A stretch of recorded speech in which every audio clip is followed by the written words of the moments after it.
A to இசட்ல இருந்து எல்லாத்துலயுமே பலமா இருக்கணும். அட்லீஸ்ட் பிரசன்ஸ் ஆச்சும் இருக்கணும். அப்பதான் ஒரு நாடு பலமா இருக்க முடியும். அது பொருளாதாரமா இருந்தாலும் சரி, பாதுகாப்பா இருந்தாலும் சரி. இல்ல பொருளாதாரத்துக்கு 1000 பிரச்சனை வரும். பாதுகாப்புக்கும் 2000 பிரச்சனை வரும். இதெல்லாம் எடுத்துட்டு போக்கூடிய நாடுகள் தான் தொடர்ந்து ஒரு வளர்ச்சி பாதைய நோக்கியே இருக்கும். இல்ல வளர்ந்த நாடுகள் பட்டியல தக்க வச்சுக்கிட்டு அங்கேயே உட்கார முடியும். இல்ல அங்க உட்கார்ந்து மத்த நாடுகள பார்த்து நொள்ள நாட்டியம் பேச முடியும். இந்த இடத்த நோக்கி இப்ப இந்தியா போயிருச்சுங்கிறது எதார்த்தமான உண்ம. ஆனா தக்க வச்சுக்கணும்ல. தக்க வச்சுக்கணும் அப்டின்னா, பொருளாதார பலத்த தக்க வைக்க பாதுகாப்பு ஜாஸ்தி. அதுவும் இன்னைக்கு உள்ள உலகம் கேட்கவே வேணாம். சண்ட ஒண்ணு தான் உயிர் மூச்சு அப்படிங்கிற மாரி ஒரு 50, 60 வருஷத்துக்கு கழிச்சு எந்திரிச்சு வந்துட்டாய்ங்க. எங்க பார்த்தாலும் சண்டைக்கு தான் தீவிரமான ஏற்பாடு. இப்படி சண்டைக்கு தீவிரமான ஏற்பாடு இருக்கும்போது நம்மளும் தயாராகி தான் ஆகணும். எதிரிகள் வேற மோசமா தயாராகிக்கிட்டு இருக்காய்ங்க.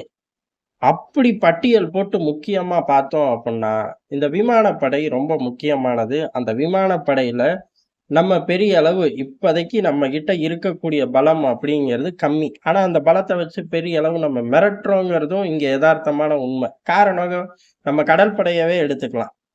பெரிய அளவு நமக்கு தேவையான பலத்துக்கு இன்னும் நெறையா செய்யணும் அப்படிங்கிற ஒரு தோற்றம் இருக்கு. உண்மையும் கூட. ஆனா, அந்த தோற்றத்தையும், உண்மையையும் மீறி நம்மளோட வீரர்களோட செயல்பாடு அப்படிங்கிறத இப்ப உலகமே கண்கூட பார்த்துச்சு.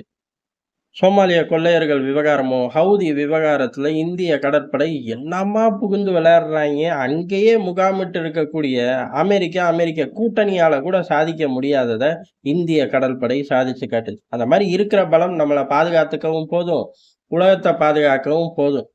இருந்தாலும் கணிசமா இன்கிரீஸ் பண்ணிக்கிட்டே போணும். அந்த ஒரு முடிவு கடற்படையிலயும் தீவிரமா நடக்குது. விமானப்படையிலயும் தீவிரமா நடக்குது. தரைப்படையிலயும் தீவிரமா நடக்குது. இதுல விமானப்படையில இன்னைக்கு உலகம் உற்று நோக்குறது எங்க அப்டின்னா, என்னதான் ட்ரோன்கள் மைலேஜ் குடுத்தாலும், ஃபைட்டர் ஜெட் மேலயும் ஒரு கணிசமான கண்ணு இருக்கு. அந்த கணிசமான கண்ணுக்கு ரொம்ப முக்கியமானது என்ன அப்டின்னா, 5த் ஜெனரேஷன் விமானங்கள் மீது தான் ஒட்டுமொத்த உலகத்தோட பார்வையும் இருக்கு. ஏன்னா, இது ரேடார்ல மறைஞ்சிரும். அப்படி மாயாவி மாரி எதிரி நாட்டுக்குள்ள புகுந்து தாக்கிட்டு திரும்பி ஓடி வந்துரும் அப்படிங்கிற பல விஷயங்கள் பார்க்கப்படுறனால, இது மேல எல்லாருக்குமே ஒரு கண்ணு. இப்படி கண் வைக்கும்போது ஆட்டோமேட்டிக்கா பட்டியல்ல 1, 2 அப்படின்னு 1யே வச்சுக்கலாம். ரஷ்யா, அமெரிக்கா அப்படின்னு போட்டு போயிரலாம். இல்ல அமெரிக்கா, ரஷ்யான்னு போட்டு போயிரலாம்.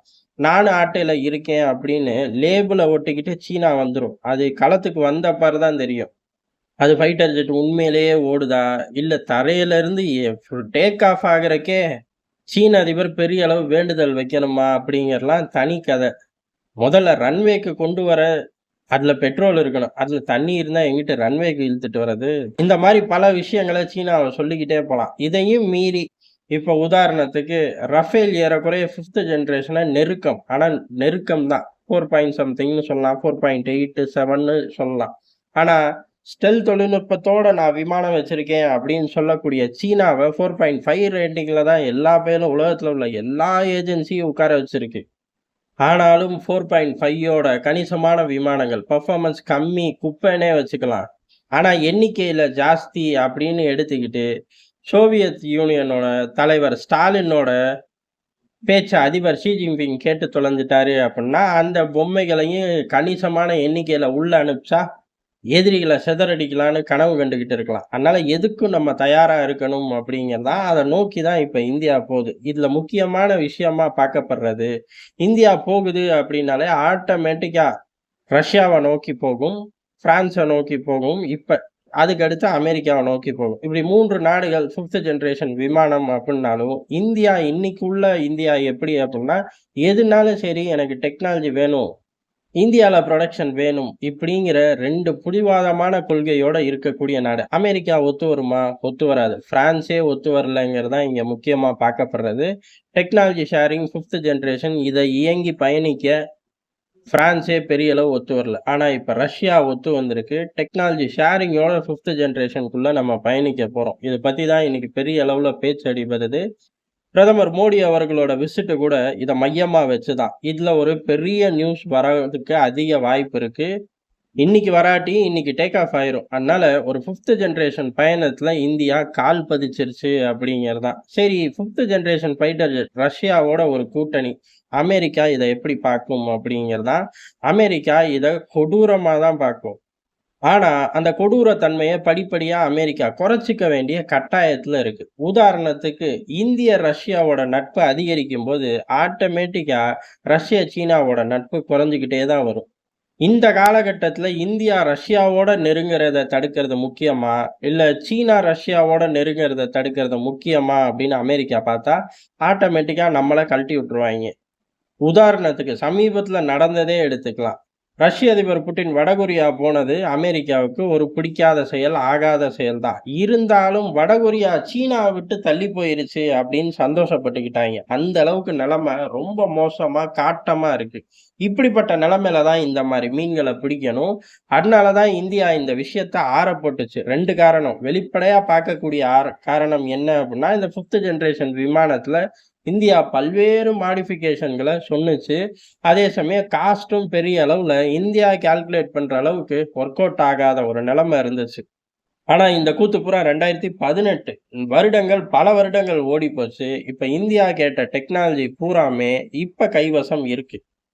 இது இந்தியாவுக்கு ஃபர்ஸ்ட் சாதகம். வெளிப்படையான ஒரு மைலேஜா பார்க்கக்கூடியது. அடுத்து பேக்கிரவுண்ட்ல இருக்கக்கூடியது, உலகத்தோட சூழ்நிலையும் இன்னைக்கு ஒத்துப்போகுது.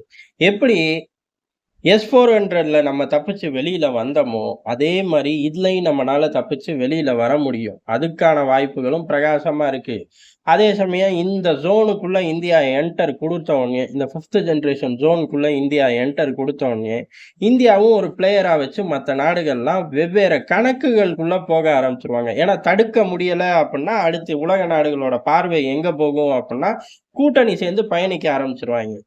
உலக அரசியலோட அடிப்படை கோட்பாடே இதான். முடிஞ்ச அளவுக்கு தடுத்து பாத்துறணும். இல்ல அதுக்கு நிகரான ஒரு கூட்டணிய உருவாக்கிறணும். இல்ல இந்த வளர்ந்த பகுதிக்குள்ள நம்மளும் இணைந்து பயணிக்க ஆரம்பிச்சிரணும். அதாவது அந்த ஆட்களோட, கூட்டணியோட என்னத்த வேணாலும் சொல்லிக்கலாம். இதுதான் உலக அரசியலோட மையம்.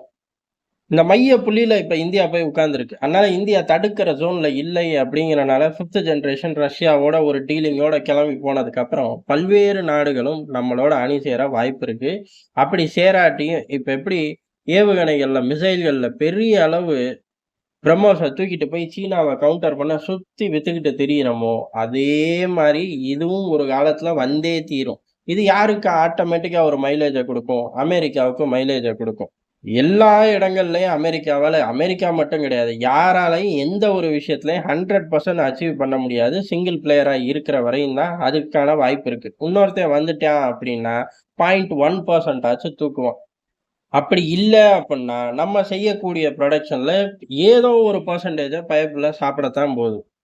இப்படி தனக்கு வேண்டாத ஒரு நாடு சாப்பிடுற இடத்துல, நண்பன் இந்தியா இல்ல சூழ்நிலையின் நண்பன் இந்தியா. இப்படி ஏதோ ஒரு டைட்டில போட்டு நம்ம இந்த பக்கம் எஸ் ஆயிருவோம் அப்படிங்கிறது தான் எதார்த்தமான உண்மை. அதனால ரொம்ப நாள், நீண்ட நாட்களுக்கு அப்புறம் இந்த 5த் ஜெனரேஷன் விஷயத்துல இந்தியா மைலேஜ் எடுக்க போகுது. இதுவும் எப்படி அப்படின்னா, இது நாள் வரையும் அப்படி மிகப்பெரிய சூறாவளி காற்றுல எப்படி இந்தியா மைலேஜ் எடுத்துச்சோ, அந்த மாரி தான் இதுவும் வரலாற்றுல 5த் ஜெனரேஷன் விவகாரத்துல இந்தியா புல் பண்ணக்கூடிய விவகாரமாவும் இருக்கும்.